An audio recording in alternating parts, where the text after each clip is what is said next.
Bismillahirrahmanirrahim. Assalamualaikum warahmatullahi wabarakatuh. Alhamdulillahirabbil alamin. Wassalatu wassalamu ala asrofil anbiya'i wal mursalin wa ala alihi wa sahbihi ajma'in.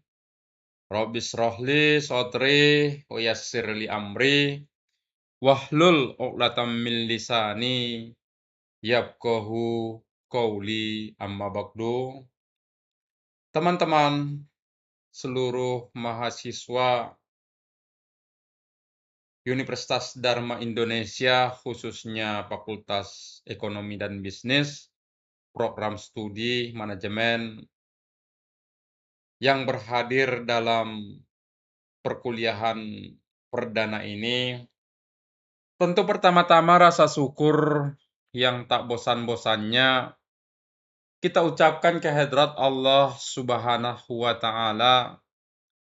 Selawat beriringkan salam kita curahkan ke junjungan kita Nabi besar Muhammad Sallallahu Alaihi Wasallam. Teman-teman, perkenalkan saya dengan Irfan Hidayat Hasibuan, yang mana dalam perkuliahan pengantar ekonomi ini saya diamanahkan untuk mengampuh perkuliahan ini. Tentu kita sama-sama istiqomah untuk menyelesaikan perkuliahan ini dari pertemuan pertama sampai 14 pertemuan yang akan datang. Teman-teman, pengantar ekonomi ini adalah merupakan suatu dasar dari ekonomi ataupun perkuliahan-perkuliahan yang berhubungan dengan ekonomi. Yang berhubungan dengan keuangan, yang berhubungan dengan sumber daya manusia, yang berhubungan dengan kewirausahaan,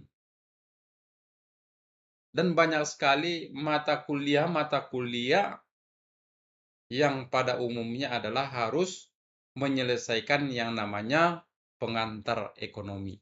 Sehingga ini merupakan suatu mata kuliah yang wajib yang harus diambil ketika mengambil mata kuliah yang lain.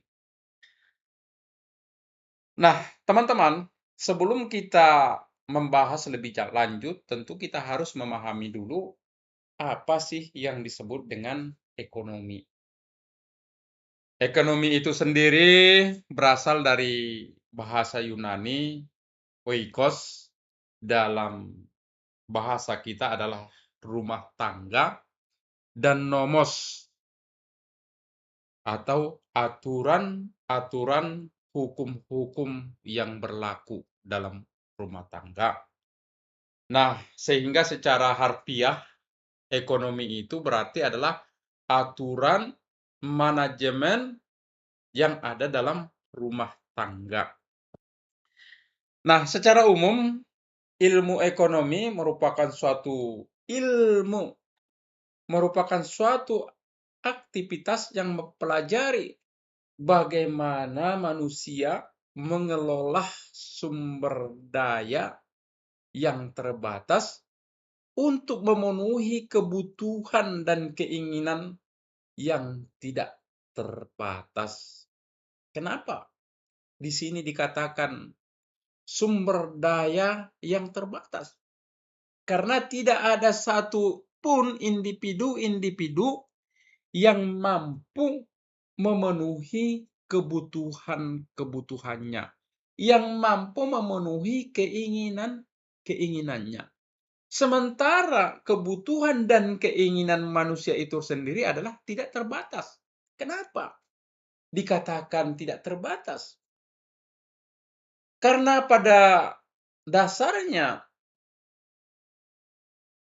ketika seseorang sudah memenuhi ataupun sudah mendapatkan apa yang diinginkannya, maka akan muncul keinginan-keinginan yang lain. Ketika Kebutuhan saya 2 tahun yang lalu adalah ingin memiliki rumah. Ketika rumah sudah saya dapatkan, maka muncul keinginan yang lain, misalnya menginginkan kendaraan. Nah, begitulah seterusnya keinginan manusia tersebut. Sehingga dari sinilah dikatakan bahwa keinginan manusia itu adalah tidak terbatas.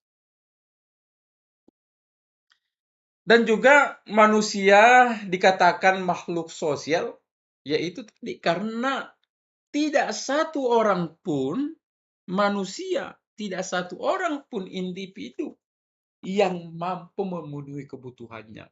Sehingga membutuhkan orang lain untuk memenuhi kebutuhannya tersebut. Ketika kita membutuhkan beras, kita tidak perlu menanam beras, menanam padi.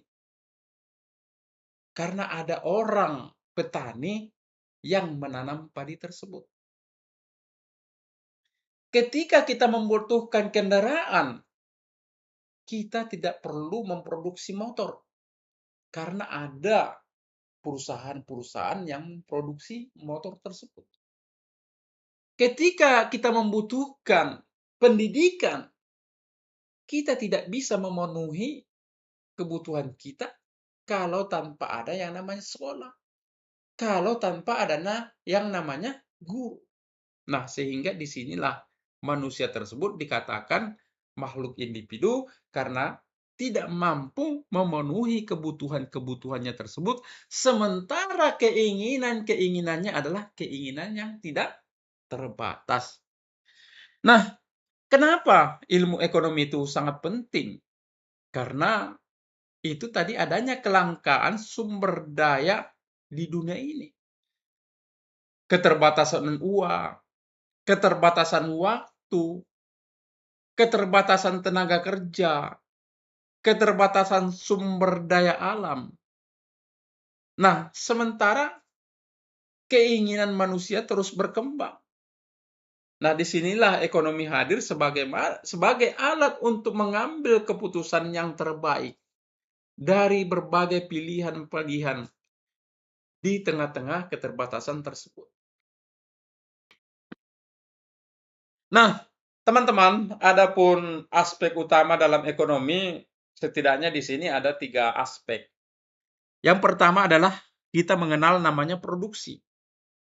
Produksi ini adalah bagian dari proses penciptaan ataupun menambah nilai guna suatu barang, nilai guna suatu jasa. Misalnya seperti pabrik pembuatan sepatu, petani yang menanam padi, ini adalah bagian dari produksi. Kemudian produksi tersebut didistribusikan kepada si konsumsi. Apa itu distribusi? Yaitu bagian dari proses penyampaian barang dan jasa dari produsen agar sampai ke tangan si konsumen. Nah, dalam hal ini kita mengenal namanya perdagangan, kita mengenal namanya logistik, ini adalah bagian-bagian dari distribusi tersebut. Nah, barang yang diproduksi akan didistribusikan oleh tadi pedagang, agen-agen, distributor kepada konsumsi ataupun konsumen. Konsumsi tersebut kita artikan bahwa suatu proses penggunaan ataupun pemanfaatan barang dan jasa untuk memenuhi kebutuhannya. Yaitu petani menanam padi, kemudian didistribusikan oleh pedagang kepada kita sebagai pengkonsumsi. Nah, maka kitalah yang memanfaatkan padi tersebut, memanfaatkan beras tersebut untuk kebutuhan kita sehari-hari. Ini adalah bagian dari proses mulai dari produksi, distribusi, sampai ke konsumsi. Terus, kemudian pembagian ilmu ekonomi, setidaknya ada 2 ilmu ekonomi yang kita kenal. Ada namanya ilmu ekonomi mikro, ada namanya ekonomi makro. Ekonomi mikro adalah fokus pada perilaku unit ekonomi yang lebih kecil ataupun unit ekonomi secara individual, seperti keputusan suatu rumah tangga, perilaku konsumen, menentukan harga pasar, kemudian strategi-strategi yang dilakukan suatu perusahaan. Nah, sedangkan ilmu ekonomi makro ini adalah fokus pada mekanisme perekonomian secara global. Hal ini tentu menyangkut isu-isu secara global, seperti inflasi, kemiskinan yang masih tinggi, pertumbuhan ekonomi nasional yang tidak stabil, kebijakan fiskal, kebijakan moneter suatu negara ini adalah berhubungan dengan ekonomi makro. Nah, teman-teman, adanya kelangkaan dan adanya pilihan manusia. Ilmu ekonomi muncul sebagai respon terhadap situasi kelangkaan yang dihadapi oleh individu. Situasi kelangkaan yang dihadapi oleh masyarakat. Nah, kelangkaan tersebut adalah mengacu pada keterbatasan sumber daya yang tersedia untuk memenuhi keinginan manusia yang tidak terbatas tersebut. Nah, adapun sumber daya yang dimaksud adalah sumber daya alam seperti tanah, sumber daya manusia ataupun yang kita sebut dengan tenaga kerja, sumber daya modal ataupun itu adalah mesin-mesin ataupun dana yang kita butuhkan untuk memenuhi kebutuhan kita. Dan tentu tidak dapat diproduksi dalam jumlah yang cukup untuk memenuhi semua kebutuhan dan keinginan manusia tersebut. Sehingga ilmu ekonomi ini adalah mempelajari bagaimana individu, bagaimana masyarakat mengambil suatu keputusan dalam memenuhi kebutuhan dan keinginan tersebut. Teman-teman, adapun mekanisme pasar, kita melihat ada namanya teori permintaan dan teori penawaran. Nah, fondasi utamanya adalah dalam ekonomi mikro terletak pada mekanisme pasar yang terdiri dari hukum permintaan dan hukum penawaran. Aspek hukum permintaan bahwa ketika harga suatu barang meningkat, maka jumlah yang diminta oleh konsumen pun cenderung menurun. Ini bisa kita lihat ketika harga ini adalah biasanya barang-barang yang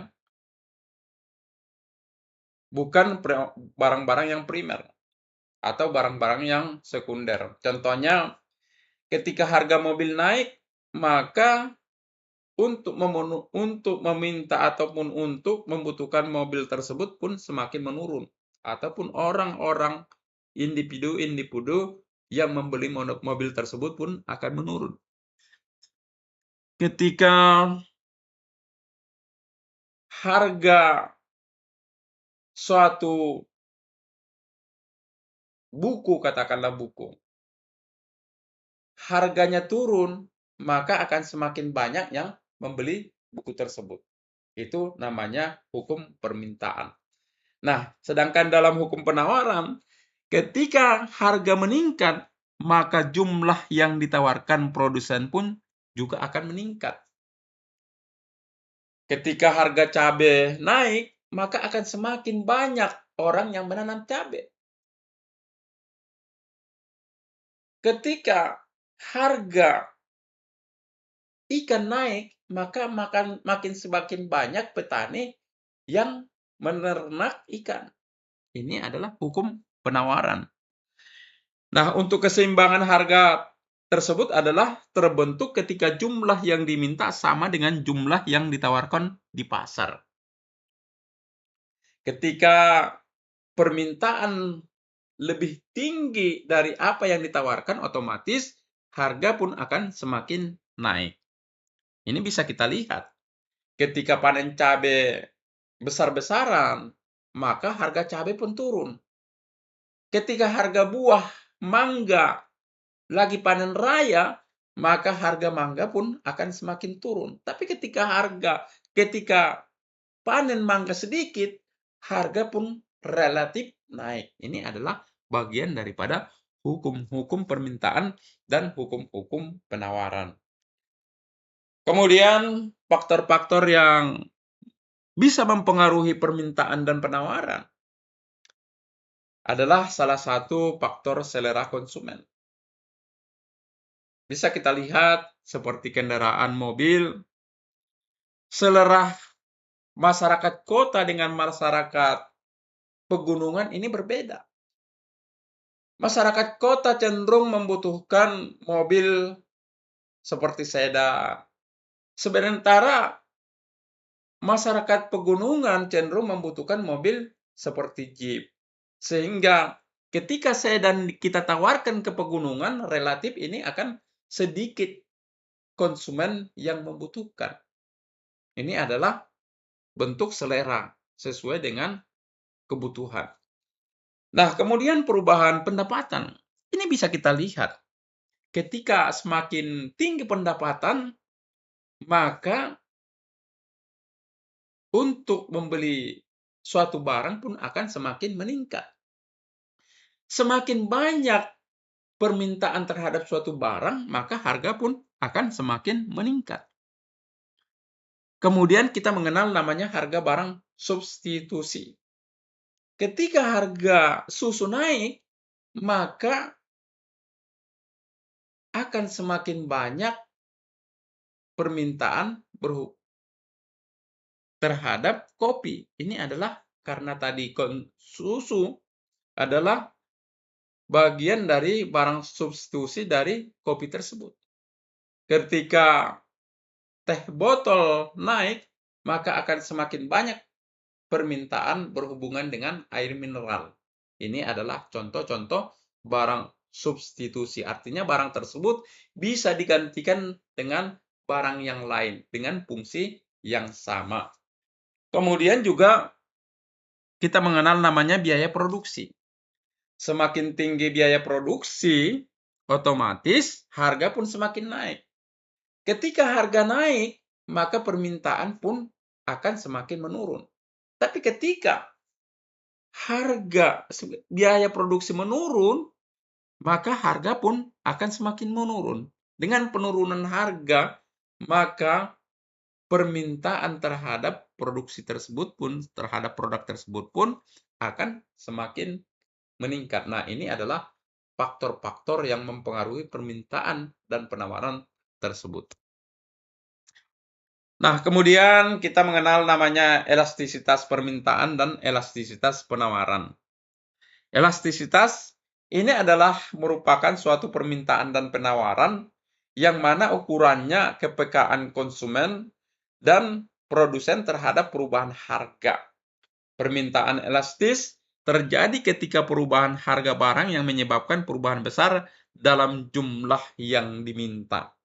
Nah, tadi maksudnya ketika harga tadi naik, maka permintaan pun semakin menurun. Jadi ini ada korelasi yang terbalik. Ketika harga turun, maka permintaan pun akan semakin naik. Ketika harga naik, maka penawaran pun akan semakin tinggi. Itu beda ya. Hukum permintaan adalah ketika barangnya harganya naik, permintaan semakin menurun. Jadi dengan perubahan-perubahan harga tersebut, cenderung akan berpengaruh terhadap permintaan maupun terhadap penawaran. Nah, sementara permintaan inelastis ini menunjukkan bahwa perubahan harga tidak banyak mempengaruhi jumlah yang diminta maupun jumlah yang ditawarkan. Nah, contohnya ketika harga beras naik, permintaan terhadap beras pun tetap stabil karena itu merupakan kebutuhan primer. kebutuhan yang tidak bisa digantikan. Berbeda tadi produk-produk yang sekunder. Produk tersebut adalah produk yang tidak harus dibeli. Nah, kemudian pentingnya elastisitas ini adalah terletak pada kemampuannya untuk menjalankan atau menjelaskan bagaimana perubahan harga dapat mempengaruhi total pendapatan. Nah, jika permintaan suatu barang elastis, kemudian penurunan harga dapat meningkatkan total pendapatan yang diperoleh oleh produsen. Sementara sebaliknya, terjadi pada barang-barang dengan permintaan inelastis. Jadi, permintaan terhadap barang-barang inelastis ini tidak ada pengaruh kenaikan harga tersebut. Harga turun, harga naik tidak mempengaruhi permintaan maupun penawaran. Misalnya seperti bahan bakar. Berapapun harga bahan bakar tetap itu menjadi kebutuhan. Ketika harga bahan bakar tinggi karena memang itu kebutuhan, maka permintaannya pun tetap stabil. Tapi berbeda dengan barang-barang yang sifatnya sekunder. Kemudian perilaku konsumen dan teori utilitas.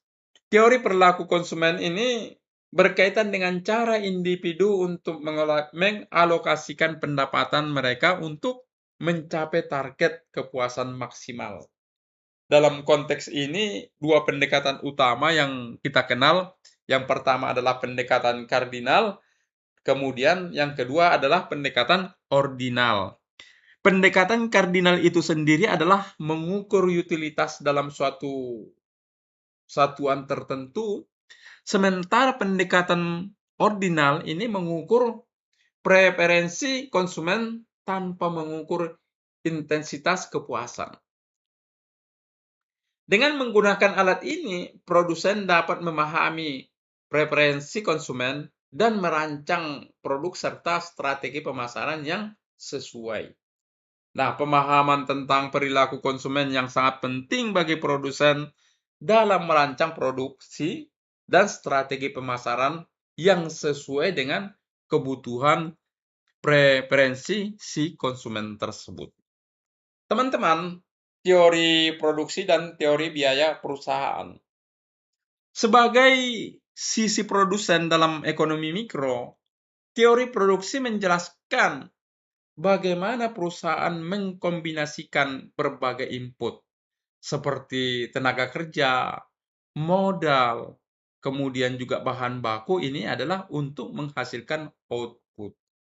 Nah, proses ini akan melibatkan analisis biaya jangka pendek dan biaya jangka panjang.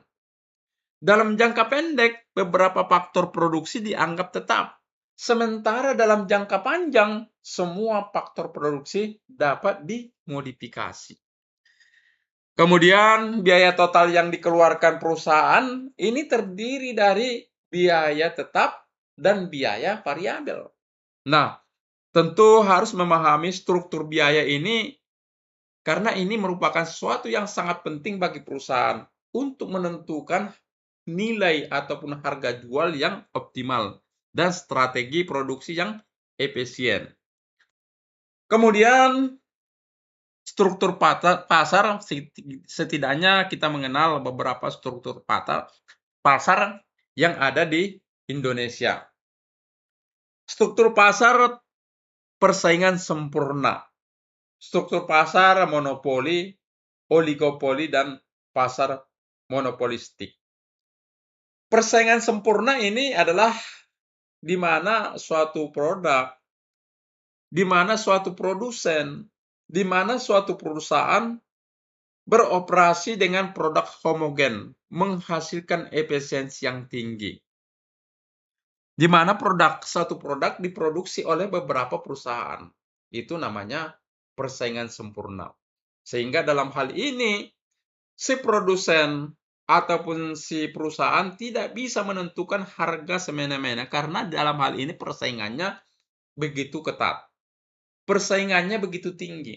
Tapi sangat berbeda dengan yang namanya monopoli. Di mana monopoli ini adalah satu perusahaan mendominasi pasar. Jadi suatu produk hanya diproduksi satu produsen. Hanya diproduksi suatu perusahaan. Sehingga dalam hal ini cenderung perusahaan monopoli menentukan harga semena-mena. Tentu dengan monopoli ini akan mendapatkan keuntungan yang lebih tinggi. Nah, kemudian agregat ekonomi itu mengukur pendapatan nasional ataupun PDB. Pendapatan nasional yang diukur melalui produk domestik bruto ini merupakan indikator utama dalam ekonomi makro. PDB dapat dihitung dengan menggunakan pendekatan pendapatan, pendekatan pengeluaran, dan pendekatan produksi. Nah, untuk memahami perbedaan antara PDB yang real dan nominal ini adalah merupakan suatu hal yang sangat penting untuk menganalisa kesehatan ekonomi suatu negara. Apabila PDB-nya menurun, otomatis kesejahteraan ekonomi suatu negara akan dikatakan menurun. Apabila PDB-nya naik, maka perekonomian suatu negara dikatakan menaik ataupun meningkat. Nah, PDB juga berfungsi sebagai alat untuk membandingkan kinerja ekonomi antar negara, yaitu dalam suatu periode. Dalam hal ini pada umumnya dihitung dalam satu periode 1 tahun. Nah, teman-teman, ada pun masalah-masalah dalam ekonomi makroekonomi, yaitu inflasi dan pengangguran. Inflasi dan pengangguran ini merupakan suatu dua masalah utama dalam ekonomi makro. Inflasi merujuk pada kenaikan harga barang, kenaikan harga jasa secara umum yang dapat disebabkan oleh berbagai faktor, termasuk tadi permintaan yang semakin meningkat, tentu ini akan mempengaruhi daripada inflasi. Ataupun biaya produksi semakin naik, maka juga ini akan mempengaruhi inflasi. Nah, untuk memahami dinamika ini sangat penting bagi pembuat kebijakan untuk merumuskan strategi yang efektif dalam menstabilkan perekonomian. Dalam hal ini, kebijakan-kebijakan itu adalah dari pemerintah. Kita dalam hal ini adalah pemerintah Indonesia. Teman-teman, kebijakan ekonomi fiskal dan kebijakan ekonomi moneter. Kebijakan fiskal dan kebijakan moneter ini merupakan suatu dua instrumen yang sangat penting dan instrumen yang utama untuk digunakan pemerintah dan juga bank sentral menstabilkan perekonomian. Dalam hal ini bank sentral kita adalah BI. Nah, kebijakan fiskal ini melibatkan pengaturan pajak dan pengaturan pengeluaran negara. Jadi, pemasukan melalui pajak ini tentu harus menyesuaikan pengeluaran negara. Sedangkan kebijakan moneter ini berfokus pada pengaturan jumlah uang yang beredar dalam satu pasar ataupun suku bunga yang ditetapkan oleh bank sentral. Kemudian untuk memahami perbedaan interaksi kedua adalah merupakan suatu kunci utama untuk merumuskan kebijakan ekonomi yang efektif dalam menghadapi tantangan ekonomi makro tersebut. Teman-teman, pertumbuhan ekonomi ataupun perekonomian terbuka. Pertumbuhan ekonomi ini adalah merupakan suatu indikator yang sangat penting yang menunjukkan peningkatan kapasitas produksi suatu negara dalam waktu tertentu ataupun dalam satu periode. Faktor-faktor yang mendorong pertumbuhan ekonomi ini meliputi investasi, peningkatan tenaga kerja, perkembangan ataupun kemajuan teknologi, inovasi, interaksi perdagangan internasional, ekspor impor, ini sangat berperan penting dalam mempengaruhi yang namanya pertumbuhan domestik. Nah, pahami bagaimana interaksi ini mempengaruhi kebijakan ekonomi dan kepuasan bisnis di tingkat domestik dan juga di tingkat internasional. Nah, itulah teman-teman pertemuan kita di perkuliahan perdana ini.